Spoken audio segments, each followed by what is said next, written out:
going on, guys? Welcome to Garage 23 and episode 6 of the S14 restoration. Yeah, I went back and counted. Today we're going to be working on the interior because it looks pretty good, but there's a couple little things letting it down, so we're going to take care of those today. Let's go.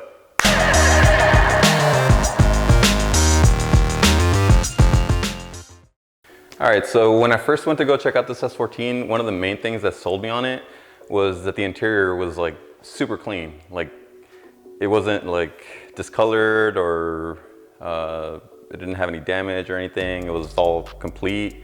Because in Arizona, one of the main issues that you have is especially if the car wasn't tinted earlier in its life, you'll get like really bad bleaching of like the fabrics and stuff, and then the dash will be super cracked and stuff will just be broken. Like on my old S14, the armrest on the door panel was broken, so I could never like set my arm on it because it was starting to like tear through the vinyl of the door panel. But this one is like super nice, nothing broken, nothing discolored. Dash is 100% clean. But the only thing that does let it down a little bit, if you guys will join me inside,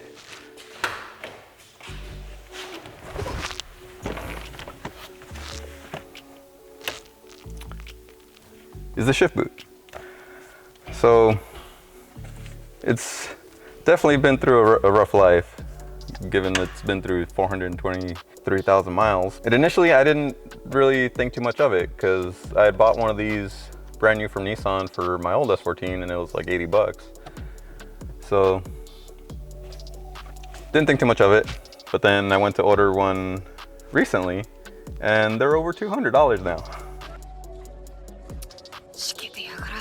Needless to say, I don't really want to replace it now. I kind of think we should try and find a way to just replace the boot because that'll be significantly cheaper. So let's get started trying to take this apart. All right, so step one is removing the shift knob, and you just turn it lefty-loosey, just like normal. There we go. All right, and then you want to grab like under the trim in these two corners and pull up.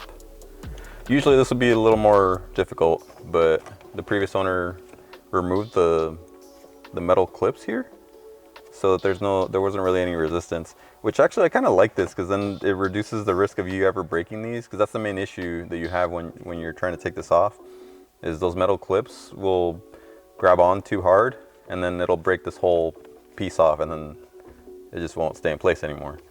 But this actually works just as well because there's no since the clips aren't there, there's still a little bit of resistance just because the little legs go into that square and it doesn't move around too much, but it also isn't super difficult to remove. Another thing you want to watch out for is the legs on the back here. One of them was already broken off, so that's unfortunate, but oh well. So you don't want to pull up like from the sides or from the back because those aren't meant to pull out. You lift the back and then pull it towards you, and that's pretty much it. The unfortunate part of this design, and this is also why Nissan sells this whole piece as the shift boot, is that they didn't really make this serviceable. So as you can see from the back here, it has these like one-way metal washer things. And if you try and remove these, it's gonna break this whole leg off, and then you'll have no way at all of securing the shift boot in place. So it's pretty dumb because at least on the S13s, like you had a couple of screws holding this bottom bracket in place, and then you could just, replace your boot just like most other cars. But on this one, we can't. So we need to find a way of removing these without damaging anything. So let's see what we can come up with. Okay, so what I came up with was a Dremel with one of these little cut off waffle wheel thingies.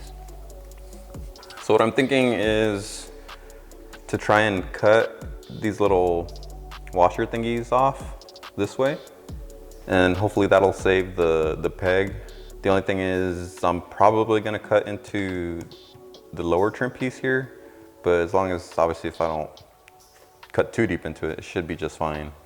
Because we just want to keep these little pegs intact, because that's really the only way we have to secure this in place.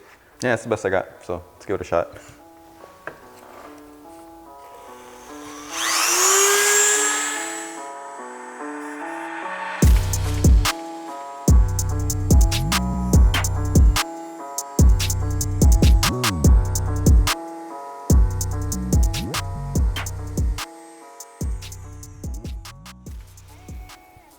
Okay, that's getting a little complicated. It's getting so hot that it's melting to the trim, and it's kind of melting to the peg also. Great. I think we're gonna lose this peg. No. No. Yep. And that's what happens. Well, at least it didn't break off all the way. But I think that part melted together. Great. Okay, that might still be savable. Not ideal, but oh well. Okay, so I'm gonna try that again. But I think we just need to like not push as hard to generate less heat and hopefully not melt the thing. Okay.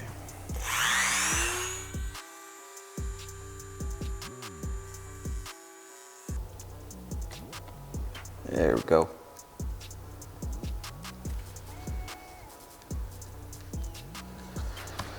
I could just repeat 2 more times.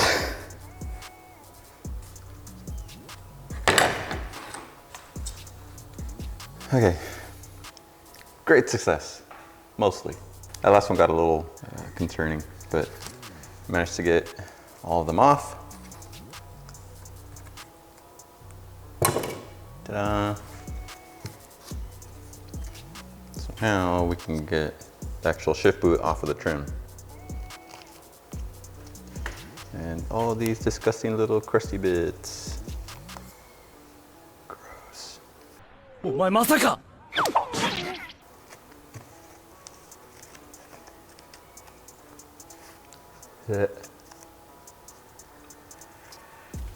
That's gonna need a cleaning.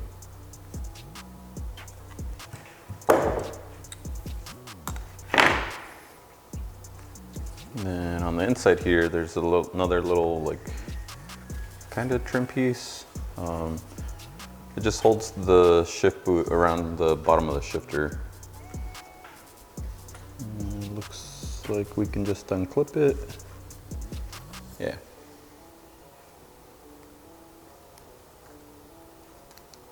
Okay, so that comes off. And it looks like the shift boot's just wrapped around it. Yeah. So now we have just our fabric. Now, basically what we want to do is we want to unstitch all this, and this will give us our pattern for our new shift boot. And we just cut that out of whatever material you want. In our case, I got this nice little piece of black suede that may or may not be enough to do this, so we're gonna find out. But yeah, this same method you can use to make it out of literally any fabric you want. On one of my first S13s, I actually made one out of some like Asian brocade fabric that it's like what you'd see those like Chinese shiny dresses that kind of look like kimonos made out of. That was kind of a pain in the ass because that fabric, once you cut it, like really starts to fray apart. But for the most part, any fabric you pick will typically be fine. This might not work with our sewing machine just because it's not super thick. I mean, some leather like really comes in like way thicker sizes. This is pretty thin, but still for a dinky little Walmart sewing machine might be kind of tough. So we'll see.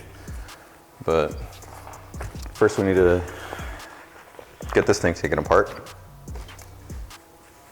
All right, so we need to cut this apart, and we want to try and not cut the fabric itself. You just want to cut the string, basically, or thread. This one's actually sewn together kind of funny. It's like sewn together once, and then they like flip the seam over, and then sewed down the seam. Kind of interesting. Yeah, needless to say, this is gonna be a minute. So let's fast forward.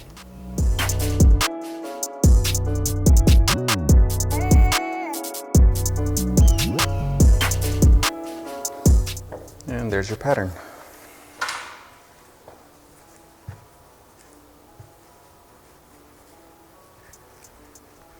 So obviously this has spent years in its current shape, so it's not gonna really wanna flatten out too easily. But you wanna try and trace this onto your new fabric. Sometimes you might need to make like a paper template, which I think is what we might have to do here. And I really hope this fits on here. Okay, so 2 square feet of material is the minimum you probably need for a shift boot. I mean, obviously that fits perfect. You have a lot of like leftovers, but I don't think this is gonna be enough for us to make this work. Join us next week when we wait for another piece of suede from Amazon. 1 hour later.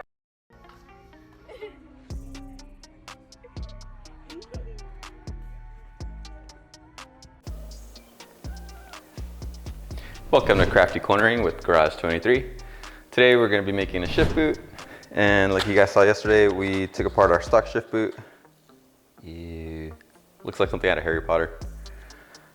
And I left it under a heavy book overnight, like our Hyrule Encyclopedia, to try and get all the wrinkles out of it. If yours is in good enough condition, you might try ironing it or something like that. But yeah, if we try and iron this, I don't think there'd be anything left. This seems to work well enough. I was just gonna trace it onto this manila folder to get the outline of it for a template. But then we found some of this like plastic clear poster board stuff. And this is even better because then we can like press it down to make sure it's perfectly flat. And we can see through it so we can draw out the outline more accurately. And for that, just need a Sharpie. I don't know why we have a purple Sharpie, but that works too. So then just go over your perimeter as accurately as you can. All right, and that's pretty much gonna be our template. And the only thing you wanna keep in mind is that this is gonna be the same for both sides, but it's gonna be flipped around. So depending on your fabric, you need to pay attention to what side you want the print on your fabric to be on. Like in our case, the suede fabric, we want that to be on the outside. So we need to keep in mind how this is gonna be set up.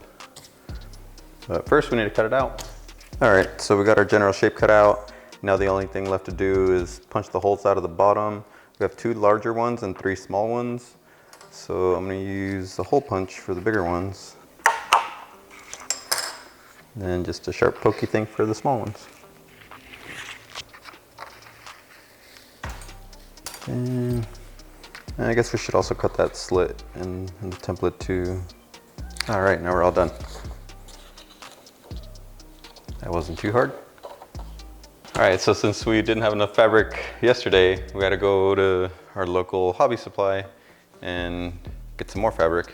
But we had to kind of compromise. This is faux suede, not real suede. Honestly, I think this looks better. This is more what I was expecting to get, not like the real suede that we got that's a little more inconsistent than this. It's perfectly fine. So now we need to trace our template onto this. So we're gonna flip it over and then put our template in place. Then we're gonna use some chalk and mark out the outline.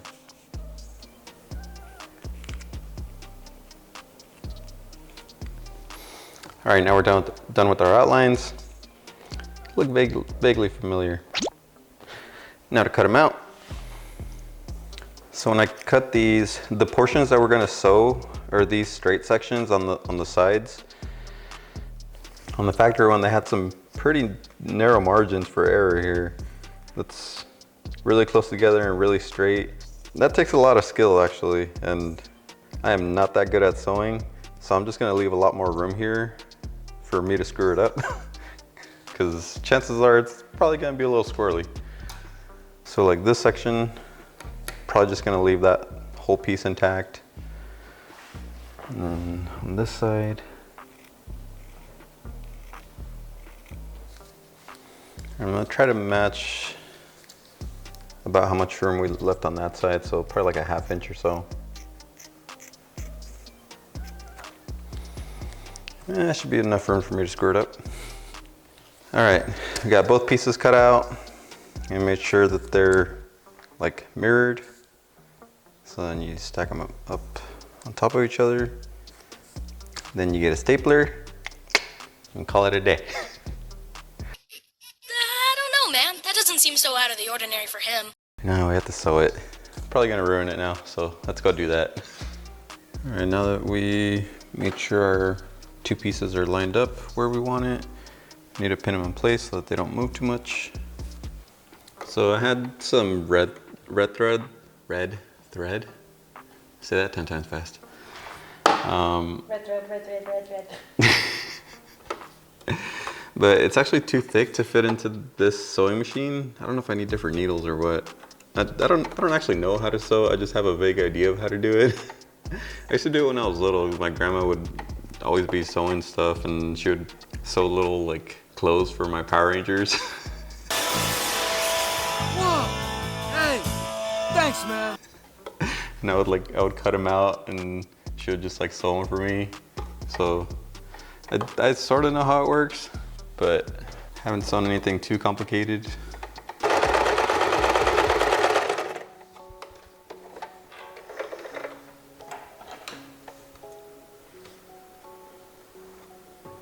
Yep, ruined it. Did what? Like skipped a bunch of stitches. There's one giant stitch here. Okay, technical difficulties.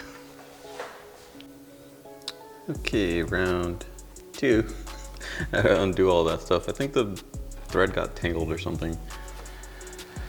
But let's try it again.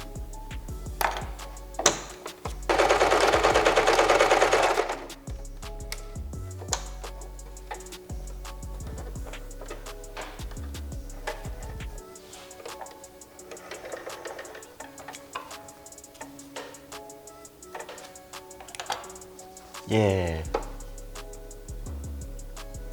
Not that you'll be able to see that because that's on the inside, but still.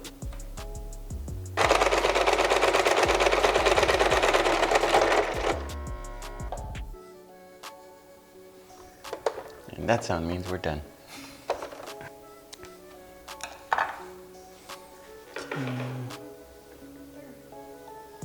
All right, now back to our natural habitat. And we have this hot mess. So now we just need to flip it around. And voila. Looks kind of nice. So yeah, the factory shift boot had like a different kind of stitching. Like it was stitched like this, but then this seam was folded over, and then they sewed the seam to one of the sides. So that's why it had another row of stitching on the outside. And that's what I wanted to try to do with the red stitching, but yeah, that wasn't going that well for me to want to try that. So we're just gonna go with this and quit while we're ahead.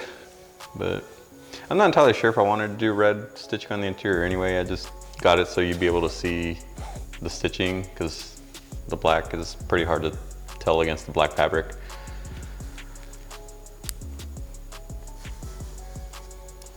Sure.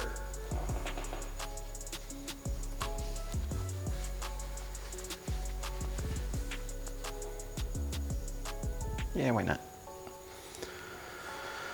So now we gotta line up, hopefully all these little holes that we poked in this thing line up with everything in here.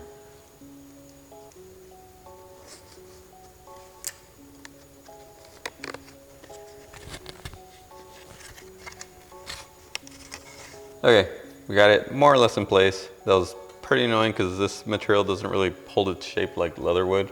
But now we got to figure out what to do about holding it in place. And The only thing I can come up with right now is hot glue. So that may or may not work given that we live in Arizona and it's hotter than a pig's armpit right now. So we'll see how that goes. Maybe we should look up the melting temperature of hot glue versus the average interior temperature of a car in Arizona. I'll figure it out later.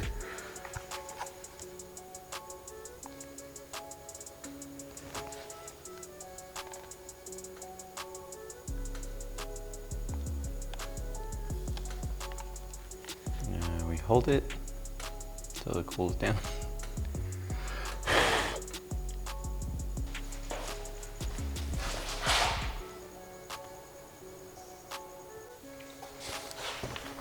Okay, and ta-da!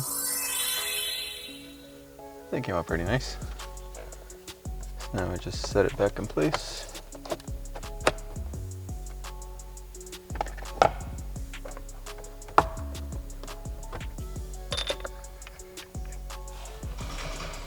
And that looks a hell of a lot better than the factory one did.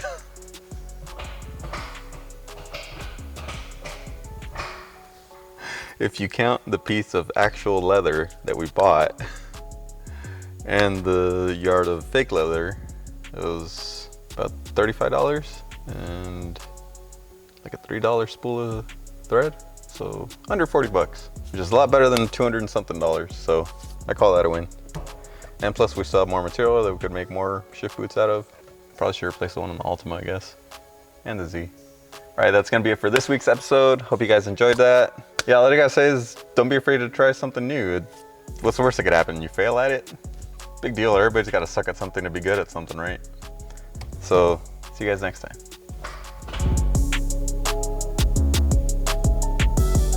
できなかった人はちゃんと復習するようにね。 You still going? Yeah. It's just gonna start that way. I look ridiculous.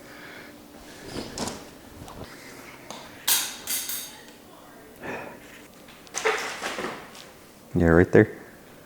If you count the piece of actual leather, La, la, la, la, la, la. Ba-la-la-la-la.